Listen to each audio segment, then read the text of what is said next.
ഏതൊക്കെ ചാത്തന്മാരാണ് കളിക്കുന്നതെന്നുള്ളതും ഏതൊക്കെ ചാത്തന്മാരുടെ ഇടപെടലുകളാണ് ഇതിന് ഏറ്റവും കൂടുതൽ മുന്നിൽ നിൽക്കുന്നതെന്നുള്ളത് ചില ചാത്തനും കൂട്ടരും ഒക്കെ ജയിലിലാകുമ്പോൾ നമുക്ക് മനസ്സിലാവും. അങ്ങനെ വരുമ്പോൾ ആ ചാത്തന്മാരെ സംരക്ഷിക്കാൻ സ്വന്തം പാർട്ടിയിലുള്ള ആളുകൾ പോലും കാണില്ല എന്നുള്ളൊരു വസ്തുത കൂടി നമ്മൾ മനസ്സിലാക്കണം.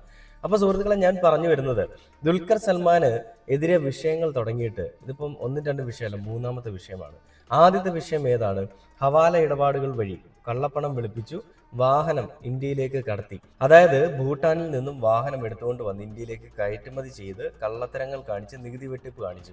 രണ്ട്, ഒരു പാവം പിടിച്ചൊരു മനുഷ്യൻ അയാളുടെ ഉപജീവന മാർഗത്തിനായിട്ട് അയാൾ നടത്തിക്കൊണ്ടിരുന്ന ഒരു കമ്പനിയാണ്, അല്ലെങ്കിൽ ഒരു കേറ്ററിംഗ് സർവീസാണ്. അയാള് ഒരു ദുൽഖർ സൽമാനോടുള്ള വിശ്വാസ്യത മൂലം അമിത വില കൊടുത്ത് 1 കിലോ അല്ലെങ്കിൽ 1 ചാക്ക് അരി എടുക്കുകയും ആ അരി വെച്ച് എല്ലാവർക്കും ബിരിയാണി ഉണ്ടാക്കി കൊടുക്കുകയും ആ ബിരിയാണി കഴിച്ച എല്ലാ ആളുകൾക്കും വയറിളക്കവും ഛർദിയും ഒക്കെ ഉണ്ടാവുകയും പിന്നെ അതിനുശേഷം എല്ലാ ആളുകളും ഹോസ്പിറ്റലിലാവുന്ന ഒരു വിഷയമുണ്ടായി. അപ്പൊ അങ്ങനെ വന്ന